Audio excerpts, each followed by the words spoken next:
औज़ुबिल्लाहिमिनश्शैतानिर्रजीम बिस्मिल्लाहिर्रहमानिर्रहीम। Dear viewers, आज हम डिस्कस करेंगे टैक्स अमेंडमेंट ऑर्डिनेंस 2025 जो कि प्रेसिडेंट ऑफ पाकिस्तान ने 2 मई 2025 को प्रोमलगेट किया है और ये इफ़ेक्टिवली क्या कहते हैं एप्लीकेबल है। औज़ुबिल्लाहिमिनश्शैतानिर्रजीम बिस्मिल्लाहिर्रहमानिर्रहीम। रब्बिश इश्रह ली सदरी वयस्सिर ली अमरी वहलुल उक़दतम मिन लिसानी यफ़क़हू क़ौली। डियर व्यूवर्स, जैसा कि आपको मालूम है कि प्रेसिडेंट ऑफ पाकिस्तान ने एक टैक्स अमेंडमेंट लॉ प्रोमलगेट किया है और ये टैक्स अमेंडमेंट ऑर्डिनेंस 2025 कहलाता है। और ये 2 में 2025 को क्या कहते हैं ये से इफेक्टिव है ये। और इसमें जो है वो 3 सेक्शंस के अंदर जो है अमेंडमेंट्स की गई हैं जो कि बहुत इंपॉर्टेंट है और हर टैक्स पेयर को इसके बारे में जानना क्या कहते हैं ज़रूरी है। सबसे पहला सेक्शन जिसके में क्या कहते हैं अमेंडमेंट हुई है वो है section 138, recovery of tax out of property and through arrest of tax payer. ये सेक्शन 138 के अंदर नया सेक्शन सब सेक्शन इंसर्ट किया गया है, section 3A, recovery of tax out of property and through asset of tax payer. दूसरी जो क्या कहते हैं अमेंडमेंट की गई है वो सेक्शन 140 की है। सेक्शन 140 जो recovery of tax from person holding money on behalf of tax payer. ये जो है इसमें एक सेक्शन सब सेक्शन इंसर्ट किया गया है और वो न्यू सेक्शन है सब सेक्शन 6A। इस तरह से सेक्शन 175 जो है उसमें भी क्या कहते हैं एक सेक्शन इंट्रोड्यूस कराया गया, सेक्शन 175C, वो है about posting of officer of inland revenue. आइए हम इन सेक्शंस की डिटेल को डिस्कस करते हैं। जो new section sub section 3A sub section 138 के अंदर इंसर्ट किया गया है जो कि सेक्शन है recovery of tax out of property and through arrest of warrant. इस जो इंसर्शन है मैं पहले इसको पढ़ देता हूँ फिर इसको मैं एक्सप्लेन कर देता हूँ। तो 3A इसमें not understanding anything contained in this ordinance or any other law or any rule or any decisions or judgement of any court forum or authority the tax payer tax payable under any provision of this ordinance or any assessment order shall become immediately payable or within the time as specified in the notice issued by the income tax authority under this subsection, irrespective of time provided under any other provision or the said decisions or judgment in case of issue giving rise to the taxpayer decided by a high court or supreme court of Pakistan। Basically पहले होता ये था कि अगर कोई assessing officer आपके ख़िलाफ़ कोई ऑर्डर अगर पास करता था तो आप ये करते थे कि जी आप अपील में चले जाते थे और जब अपील में जाते थे या अगर अपील के बाद आप पहले ट्रिब्यूनल में जाते थे और पहले ट्रिब्यूनल के बाद आप कोर्ट में जाते थे, हाई कोर्ट या सुप्रीम कोर्ट में। और जब क्या कहते हैं सुप्रीम कोर्ट में आप जब जाते थे जब किसी पॉइंट ऑफ लॉ की इन्वॉल्वमेंट हो,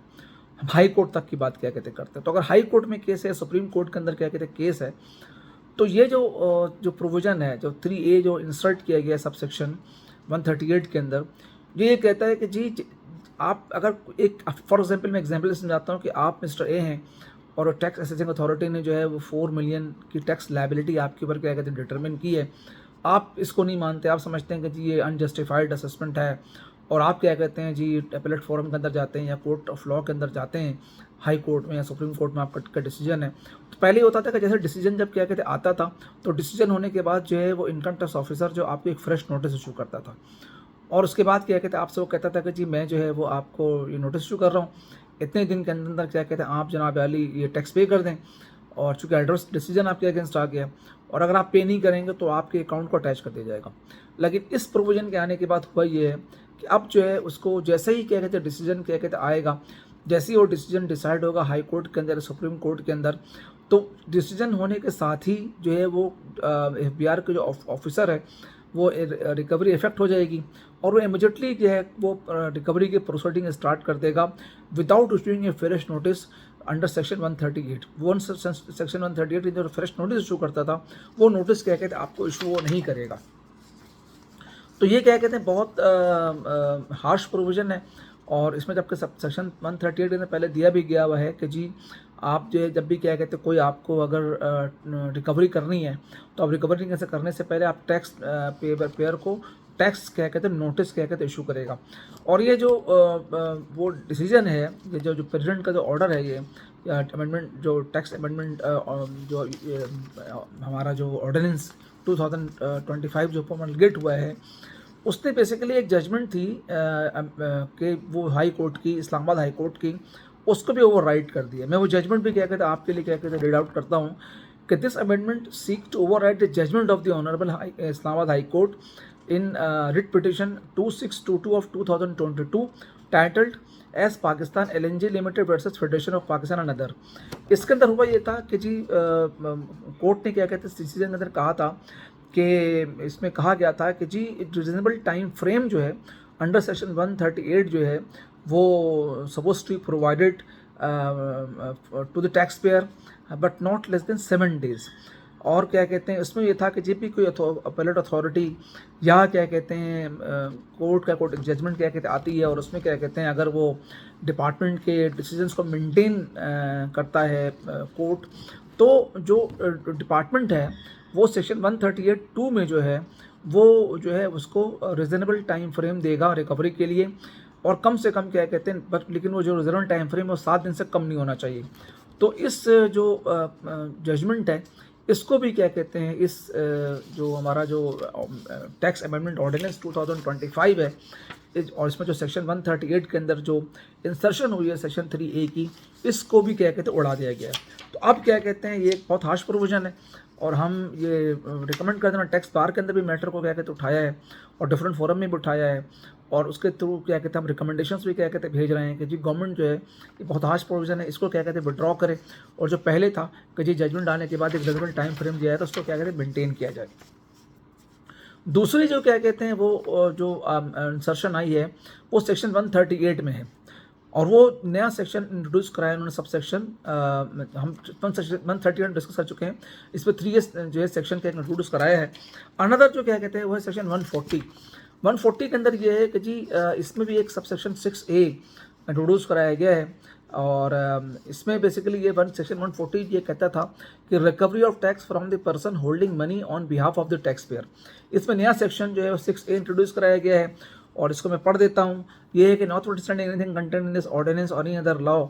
और any rule in a decision or judgement of any court, forum or authority, the taxpayer under any assessment order shall become immediately recoverable or within the time specified in the notice issued by the income tax authority under this subsection, irrespective of the time provided under any other provision or the state decision or judgment in case the issue giving rise to the taxpayer is decided by high court और supreme court. तो इसके अंदर ही basically यही है कि जी क्या कहते हैं अगर कोई रिकवरी क्या कहते हैं आ जाती है तो इनकम टैक्स डिपार्टमेंट क्या कहते हैं वो इमीडिएटली क्या कहते हैं प्रोसीड क्या कहते हैं करेगा। और अगर क्या कहते हैं अगर कोई बंदा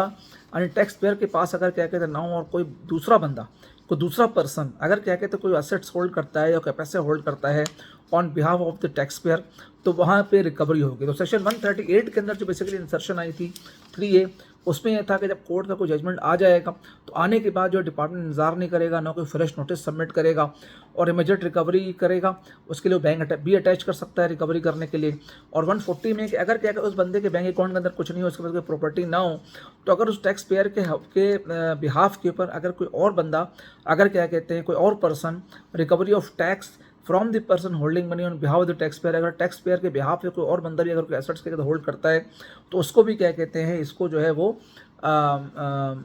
वहाँ से रिकवरी क्या कहते हैं कर लेगा। उसके अलावा क्या कहते हैं एक और जो अमेंडमेंट आई है वो सेक्शन 175C की है। सेक्शन 175C जो इंट्रोड्यूस कराया गया है, न्यू सेक्शन 175C ऐड किया गया है, उसमें एक posting of officer of inland revenue, ये भी बहुत क्या कहते हैं हार्श प्रोविजन है। लोग वैसे ही परेशान हैं कि जी और जो इंडस्ट्री है और टैक्स कंसल्टेंट्स हैं, टैक्स प्रैक्टिशनर्स हैं और इंडस्ट्री है, उनकी डिमांड है कि जी interaction between the tax payer and tax authority जो है रिमूव किया जाए। लेकिन ये एक स्टेप आगे है कि अब जो है वो जो चीफ कमिश्नर है वो किसी भी इनलैंड रेवेन्यू के ऑफिसर को पोस्ट कर सकता है उस बंदे के प्रेमिसेस में चेक करने के लिए कि भैया जो टैक्सेबल एक्टिविटी क्या कहते हो रही है वो जो है वो प्रॉपरली क्या कहते हो रही है कि नहीं हो रही है।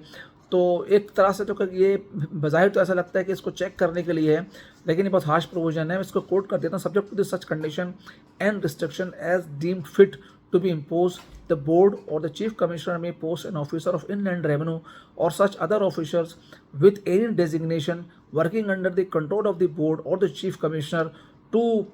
the premises of any person or class of such person to monitor production, supply of goods or rendering or providing of services and the stock of goods not sold at any time। यानी क्या कहते हैं, वो जो है किसी भी ऐसे प्रेमिसेस में एंटर हो सकता है जहाँ पे कोई टैक्सल एक्टिविटी हो रही हो, सब्जेक्ट टू क्या कहते हैं वो प्रोडक्शन हो, वो या क्या है सप्लाई ऑफ गुड्स हो, या कोई सर्विसेज प्रोवाइड की जा रही हों, या कोई स्टॉक वहाँ पे रखा हुआ है जो कि सेल नहीं हो रहा है। आप रिपोर्ट करते हैं कि जी सेल्स टैक्स के एक्सेल एफ के अंदर कि जी मेरे पास ये स्टॉक है, तो स्टॉक को मॉनिटर करने के लिए भी क्या कहते हैं वो कमिश्नर इनलैंड रेवेन्यू क्या कहते हैं वहाँ पे कर सकता है। तो ये बड़ी क्या कहते हैं हार्श प्रोविजन है। इसमें क्या कहते हैं इंडस्ट्री से क्या कहते हैं कोई कंसल्टेशन क्या कहते हैं नहीं ली गई है। इस तरह के एक सिमिलर प्रोविजन जो है सेक्शन 40B में भी क्या कहते हैं मौजूद है in sales tax act 1990। However, that is restricted to the registered person and monitoring of taxable goods under the Sales Tax Act. So this amendment in the income tax ordinance has given broad power to the board or the chief commissioner to post any officer or other officials on the premises of any person to monitor production, supply of goods, even those goods that are exempted from the sales tax by operation of primary legislation under section 13 और delegated legislation SRO notification extra वगैरह वगैरह वगैरह। तो ये क्या कहते हैं ये इस तरह के सिमिलर प्रोविजन जो है वो सेल्स टैक्स सर्विसेज सेक्स और सर्विसेज के अंदर भी क्या कहते हैं मौजूद है। वहाँ पे एक सेक्शन है सेक्शन 54(1), तो वो सेल्स टैक्स एक्ट के अंदर मौजूद है कि जी अगर SRB जो है समझता है तो SRB का बोर्ड जो है किसी भी ऑफिसर को पोस्ट कर सकता है किसी प्रीमिसेस में रजिस्टर्ड पर्सन के प्रीमिसेस में और class of such person to monitor provision of services by such registered person. तो लगता है बेसिकली ऐसे ही है कि जो ये प्रोविजन इंट्रोड्यूस कराई गई है तो सर्विसेज टैक्स के अंदर जो सेल्स टैक्स सर्विसेज में तो क्या कहते हैं ये पहले से मौजूद थी, इसको क्या कहते हैं यहाँ पे इनकम टैक्स के अंदर भी और भी प्रोवाइड क्या कहते हैं कर दिया गया और सेल टैक्स गुड्स में भी क्या कहते हैं 40B के अंदर ये प्रोविजन क्या कहते हैं मौजूद थी। तो ये तीन ब्रॉड क्या कहते हैं प्रोविजंस क्या कहते हैं आई हैं। एक सेक्शन जो टैक्स अमेंडमेंट ऑर्डिनेंस है 2025 जो सेकंड में 2025 से एप्लीकेबल है, इसमें एक सेक्शन 138 के अंदर एक सेक्शन इंसर्ट किया गया सेक्शन 3A, सेक्शन 140 के अंदर इंसर्ट किया गया है सेक्शन 6A और सेक्शन 175 में 175C जो है वो एक नया जो इंसर्ट किया गया है सेक्शन कि वो लैंड जो कमिश्नर है चीफ कमिश्नर बोर्ड जो है वो किसी भी जो है ऑफिसर को पोस्ट कर सकता है टैक्स पेयर के प्रोमिसेस में। इसके अलावा क्या कहते हैं इसके अंदर जो है वो सेक्शन एक्साइज जो एक्ट है हमारा है फेडरल एक्साइज एक्ट, उसके भी सेक्शन जो है वो 26 के अंदर जो है वो एक अमेंडमेंट क्या कहते हैं लाई गई है और पावर टू सीज के नाम से है और जो सेक्शन जो है ऐड किया गया है वो सेक्शन 26(1) है के अंदर क्या कहते हैं ऐड किया गया है और उसमें बताया था उसमें एग्जैक्ट वर्ड जो है और such goods without affixing counterfeit tax stamp bar code क्या कहते हैं brand or stickers labels bar code as required under section 45A of this act. तो अगर क्या कहते हैं इस तरह के कोई अगर गुड्स क्या कहते हैं पाई गई तो through this amendments goods that not contained the requirement as mentioned in section 45A of the Federal Excise Act और certain counterfeits टैक्स स्टैम्प वगैरह वगैरह तो जो है वो क्या हो जाएगा कि बार कोड वगैरह तो shall be not liable to be seize or this is a goods मतलब बेसिकली ये जो है दिस टाइप ऑफ गुड्स जो है वो लाइबल टू सीजर होंगी और ये बेसिकली कहा जा सकता है एक ऐसा स्टेप है कि जो प्रोडक्शन होती है और एक्साइजेबल को अदा किए बगैर जो प्रोडक्शन उसके मॉनिटरिंग के लिए ये प्रोविजन है। इसके अलावा सेक्शन 27(1) के अंदर भी क्या कहते हैं एक्साइज एक्ट के अंदर एक प्रोविजन आई है वो है classification of goods to FED। तो एक कॉरस्पॉन्डिंग अमेंडमेंट किया गया सेक्शन 27(1) में और उसमें जो है उसने एक स्टैट्यूटरी पावर दिया है to confiscate and destroy goods that does not contain the required information under section 45A of the Federal Excise Act और contain stamps वगैरह जो भी है और लेबल जो भी है in the manner provided under section 1910 of the Federal Excise Act। उसके अलावा सेक्शन 27(4) जो है इसमें confiscation of goods subject to FED। तो इसमें न्यू सेक्शन जो 27 के अंदर सब सेक्शन 4 ऐड किया गया है इन द ऑर्डिनेंस में और वो मैं रीड कर देता हूँ कि वो क्या है। वो ये है कि without prejudice to the following provision of this section the board, in case of goods subject to monitoring under section 45A of this act and counterfeited goods, may authorize any other officer or employee of the federal or provincial government to exercise the power and perform the function of this officer of inland revenue under section 26 and subsection 1 of section 25 by notification of the official gazette, subject to such condition if any it may deem fit to be imposed. तो ये जो क्या कहते हैं basically amendment है, इसने इन power किया है ऑफिसर्स को ऑफ इनलैंड रेवेन्यू कि वो सीज कर सकता है, कॉन्फिस्केट कर सकता है और डिस्ट्रॉय कर सकता है goods under section 26 and section 27(1). तो ये क्या कहते हैं बेसिकली अमेंडमेंट्स थी जो कि क्या कहते हैं इंट्रोड्यूस कराई गई हैं, जो हमारा जो टैक्स अमेंडमेंट ऑर्डिनेंस है 2025 जो कि इफेक्टिव है 2 मई से। एट द एंड मैं समराइज कर देता हूँ कि इसमें कौन कौन सेक्शन के अंदर क्या कहते हैं अमेंडमेंट आई है। सबसे पहले इनकम टैक्स ऑर्डिनेंस का सेक्शन 138 के अंदर अमेंडमेंट आई है और उसके अंदर क्या कहते हैं उसने जो है वो sub section 3A new sub section 3A को इंट्रोड्यूस कराया है। उसके अलावा क्या कहते हैं सेक्शन 140 के अंदर अमेंडमेंट आई है, उसमें एक न्यू सेक्शन 6A इंट्रोड्यूस कराया गया है। उसके अलावा 175 के अंदर आई जैसे 175C सेक्शन इंट्रोड्यूस कराया गया है। उसके अलावा क्या कहते हैं जनाब वाली एक्साइज के अंदर क्या कहते हैं प्रोविजंस आई हैं, अमेंडमेंट इन एक्साइज एक्ट। उसके अंदर क्या कहते हैं सेक्शन 26 के अंदर पावर टू सीज के अंदर अमेंडमेंट आई है, 26(1) को इंट्रोड्यूस कराया गया है। इस तरह सेक्शन 27 के अंदर 27(1) को इंट्रोड्यूस कराया गया है और इसमें पावर दी गई है कि जी वो जो सेक्शन 1910 के जो के तहत मैनर को प्रोवाइड करते हुए जो कॉन्फिस्केट कर सकता है गुड्स को। उसके अलावा सेक्शन 27(4) जो